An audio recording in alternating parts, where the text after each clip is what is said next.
Salut, c'est Erwan de Solerétique. Alors voilà, je vous présente la structure qui est finie. Les panneaux sont montés.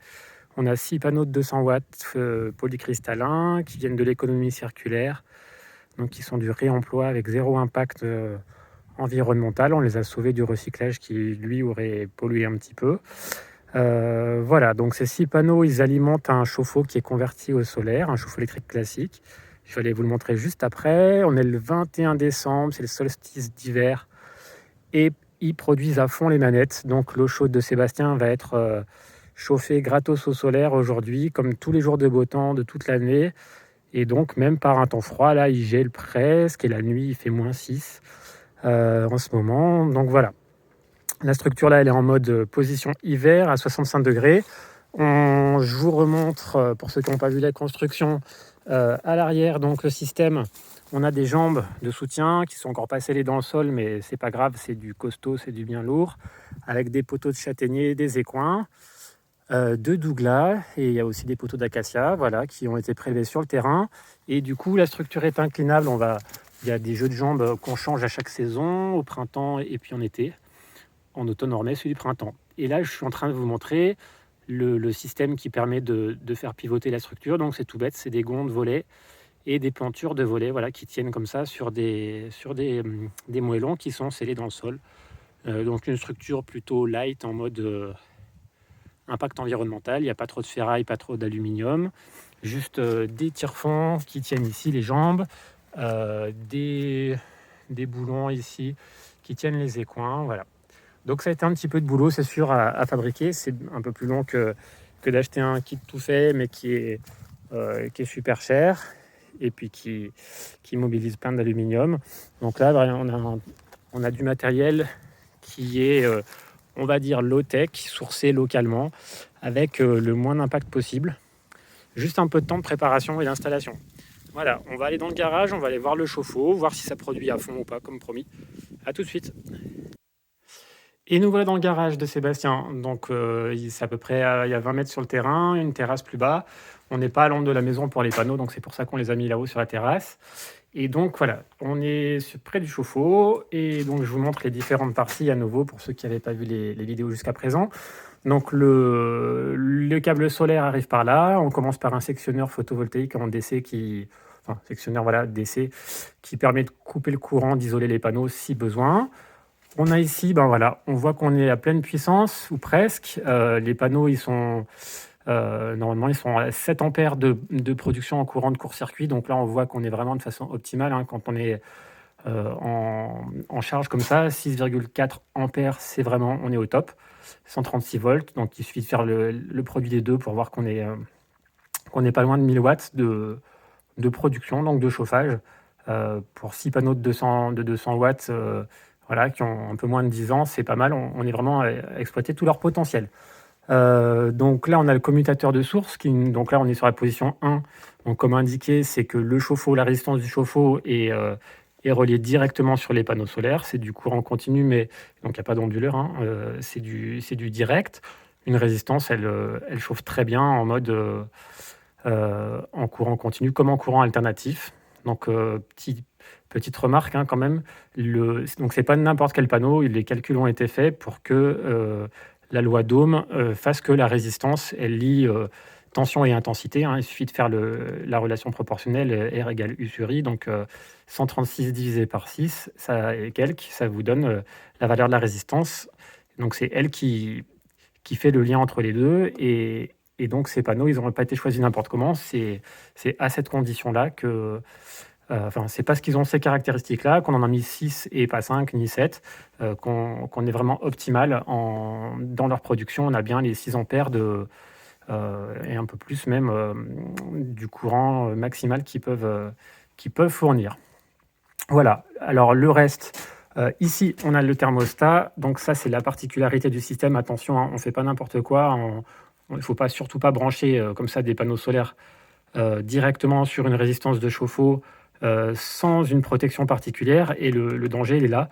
Donc le thermostat de base, un thermostat qui fonctionne avec du courant continu, au moment où il s'ouvre, donc c'est tout simplement un contacteur, hein, 2 lames comme ça qui se tiennent. Au moment où l'eau est chaude, le thermostat veut s'ouvrir. C'est 1 millimètre à peu près, même pas, c'est vraiment microscopique, hein, l'espace entre les 2 lames du thermostat. En courant alternatif, il y a un micro-arc électrique éventuellement qui ne perdure pas, il n'y a pas de souci.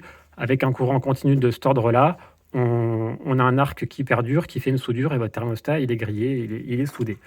Donc là, le système que j'ai développé, donc on a un thermostat qui, lui, donc plonge bien. En fait, il y en a deux, hein. Il y a celui d'EDF, là, enfin, du réseau Enedis alternatif, qui est, lui, branché sur on va dire en série, comme une installation classique. Donc on l'a laissé. Alors j'ai mis un petit module comme ça où on peut régler la température. Je vous expliquerai après pourquoi. Et on a ici la partie donc qui gère la régulation de température en courant continu. Et là, c'est surtout pas le courant qui vient des panneaux qui passe dedans. En fait, on a une alimentation 12 volts, donc soit sur un petit boîtier, là, un petit adaptateur 12 volts, soit sur une batterie chargée par un panneau solaire aussi. Et donc, c'est 12 volts qui passent là-dedans, donc avec un très petit courant. Quand le thermostat est en température, ça coupe sans problème. Il n'y a pas ce problème d'arc électrique qui va faire que les contacts du thermostat se soudent. Donc, alors qu'est-ce qui se passe quand le thermostat se coupe? En fait, là-haut, dans le boîtier qui est juste au-dessus, donc on a, alors je ne peux pas vous les montrer, hein, c'est sous la boîte qui sert en fait, donc c'est de l'acier qui sert à dissiper un peu la chaleur. Il y a 2 gros contacteurs qui sont faits pour du 500 ampères en 12 volts, donc qui résistent eux très très bien avec plusieurs centimètres, hein, quand les contacts s'ouvrent. Là, c'est plusieurs centimètres de débattement avec des solénoïdes qui coupent. Donc l'arc électrique ne peut pas souder les contacts. J'en ai mis un sur le plus, un sur le moins, et en plus, on les voit là. Il y a 2 condensateurs qui sont en dérivation sur chacun de ces contacteurs.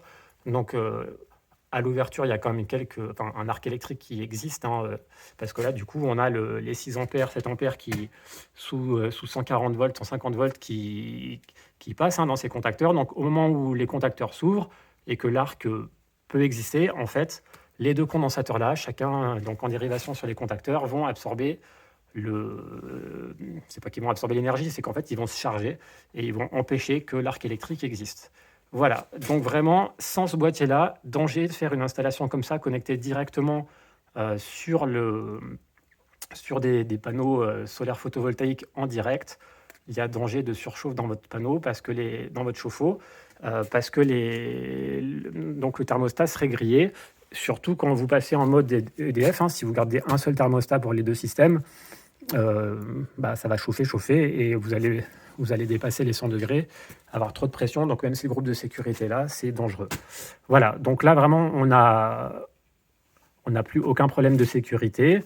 C'est le plus, le moins sont tous les 2 protégés par un contacteur comme ça. Donc même s'il y en a un qui flanche, qui est soudé, mais c'est juste impossible. Il y a de toute façon la coupure aussi sur l'autre contacteur, et en plus les 2 condensateurs qui sont là pour absorber la surtension produite au moment de l'ouverture des contacts. Donc on est vraiment safe du point de vue sécurité. Alors c'est pas réglementaire, hein, un chauffe-eau et une résistance vendue dans le commerce, c'est fait pour du 230 alternatif. Donc du point de vue réglementaire encore, on n'est pas dans les clous, on ne peut pas vendre ce système-là dans le commerce. C'est de l'autoconstruction forcément, mais ça marche bien et il n'y a aucun problème de sécurité. Voilà. Donc un truc aussi, ce commutateur, il n'est pas fait pour du DC, du courant continu. Donc il faut surtout pas le manipuler, c'est ce qui est marqué là dans la note. Surtout pas le manipuler comme en ce moment-là, quand il y a 6 ampères qui passent dedans. Donc si on veut basculer sur le réseau Enedis alternatif, il faut faire soit le soir quand on n'a plus aucun courant qui passe. Sinon, si on veut le faire en cours de journée, quand il y a plus d'1 ampère qui passe, on bascule. Alors quand il y a 1 ampère, il doit y avoir 15 volts, hein, donc c'est vraiment des puissances ridicules, donc il n'y a aucun problème. Mais le protocole normal, c'est on coupe le courant des panneaux. Ce sectionneur-là, il est fait pour absorber un arc électrique, il est fait pour être coupé en charge. Ou bien on coupe ici, hein, je vais vous montrer, hop, si je coupe le thermostat là avec le petit, donc ça équivaut au fait que le thermostat soit chaud. Il n'y a plus de courant qui passe là-haut, les deux contacteurs se sont coupés. Donc là, il n'y a plus de courant, on peut basculer soit sur 0, soit sur la source du réseau. Bon, là, comme on est en plein soleil, on va revenir en mode solaire. On remet, et on a entendu les contacteurs là-haut qui viennent de se connecter. Voilà. Alors, un petit mot sur deux choses. Les températures ici sur les thermostats. Donc là, on est sur le thermostat solaire. On est 75 degrés, voire plus, pour potentialiser. Enfin voilà, on prend toute l'énergie qu'on peut dans l'énergie solaire pour monter en température dans le chauffe-eau jusqu'à 80 degrés. Alors attention, de l'eau qui sort du chauffe-eau à 80 degrés, c'est dangereux pour les brûlures. Donc on met un mitigeur thermostatique, bien sûr, en sortie, qui va réguler la température pour être à maximum de 60 degrés. Voilà. Et puis sur la partie thermostat du réseau, donc là en ce moment c'est l'hiver, donc la journée on prend tout ce qu'on peut. Le soir, souvent, donc comme les journées sont courtes, et puis ou bien quand il ne fait pas un temps super beau, on bascule sur le réseau. Et là, par contre, on va simplement se limiter à, par exemple, 50 degrés. Donc le réseau va chauffer l'eau pour avoir une sécurité, le minimum, enfin une sécurité de confort, on va dire, le minimum en température pour assurer le fait d'avoir de l'eau chaude comme on veut. Et puis le jour d'après, on rebascule là-dessus. Alors tout ce qui a été, si on a de l'eau dans le cumulus qui est pas loin de 80 degrés, la nuit, le réseau va même pas se mettre en route. Hein, elle sera à 50, même sur la partie basse, ou alors un tout petit peu. Voilà. Donc il faut établir comme ça des stratégies pour consommer le moins possible sur le réseau et tout en solaire. En fait, avec un système comme ça, quand il y a du soleil, il est vraiment autonome, il n'y a pas besoin de basculer, même en plein hiver. Hein. Voilà. Et là, cette année, ça a marché du printemps au mois de novembre, 100% sans jamais basculer sur le réseau. Depuis le mois de novembre, et là, cette année, on a un temps un peu pourri, on a souvent des nuages quand même. Du coup, il a fallu jongler. On est juste sur le passage dans le garage le matin. Donc, le matin, on passe sur un chauffe-eau alimenté par les panneaux solaires. Le soir, on bascule sur 2. Et donc, pendant les heures creuses, puisque là, Sébastien a encore un système avec heures creuses, on a donc ce petit préchauffage la nuit. Voilà. Et donc, on a vraiment une efficacité sur la consommation électrique de la maison qui est grandement diminuée. Un chauffe-eau comme ça consomme quand même pas mal d'énergie. Alors, il faut penser à deux choses que je vous dis avant de finir. Alors, la première chose qui serait bien là, ça serait que ce chauffe-eau qui est isolé par du polyuréthane ou une petite mousse de 4 cm, ça serait bien de le surisoler. Alors, on est dans le garage et il ne fait pas froid, mais n'empêche, si on rajoutait une couche d'isolant autour, on gagnerait, c'est sûr. On éviterait des pertes quand il n'est pas en chauffe, ou même tout le temps. Hein. Si on a de l'eau à 80 degrés et puis que dans le garage, il fait 15 ou 20 degrés, il y a des pertes. Donc, ça permettrait d'éviter les pertes d'énergie et un rechauffage inutile. Donc, voilà, en rajoutant de la laine de bois, de la laine de ce qu'on veut par-dessus. Et la deuxième chose, c'est les légionelles, la légionellose. Donc, on a à certaines périodes, quand on n'est pas super chaud, parce que le temps n'est pas super beau, et puis que là, la nuit, on chauffe jusqu'à 50 degrés, il y a possibilité de développement des légionelles. Donc des bactéries qui sont dangereuses potentiellement, surtout quand on prend sa douche avec la respiration des aérosols. Donc le truc, c'est qu'il faut penser qu'une fois de temps en temps, une fois par semaine, c'est déjà pas mal, je pense, on va monter jusqu'à dépasser 60 degrés. Donc on va mettre 65 degrés par exemple une nuit. On va consommer un peu plus, mais là ça va tuer toutes les légionelles qui sont potentiellement en train de se développer dans le cumulus. Et comme ça, donc il faut y penser. J'ai encore pas fait l'étiquette, on va la rajouter. Programme anti-légionellose, une fois par semaine, le faire. Après, en été, quand on monte à 70 degrés avec le solaire, il n'y a aucun problème et on y monte très facilement. Souvent, dès le début de l'après-midi, on est chaud. Voilà. Des dernières petites choses, évolution possible. Alors, On peut mettre un commutateur ici avec 3 positions. La troisième position, ça sera que justement en été, quand le cumulé c'est chaud en début d'après-midi, on pourrait basculer sur un onduleur avec pour l'énergie voilà, solaire qui est inutilisée.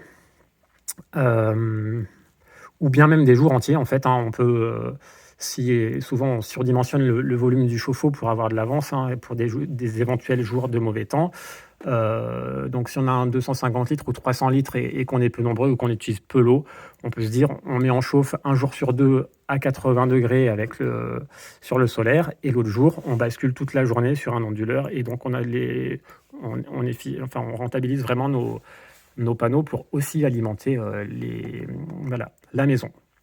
Dernière petite chose à nouveau, alors c'est un peu dans un sens opposé, enfin je ne suis pas allé dans l'ordre, là il y a un petit minuteur qui fait qu'en fait, donc ce minuteur il est sur la ligne qui alimente en fait le thermostat là, en 12 volts, et les commutateurs là où en 12 volts.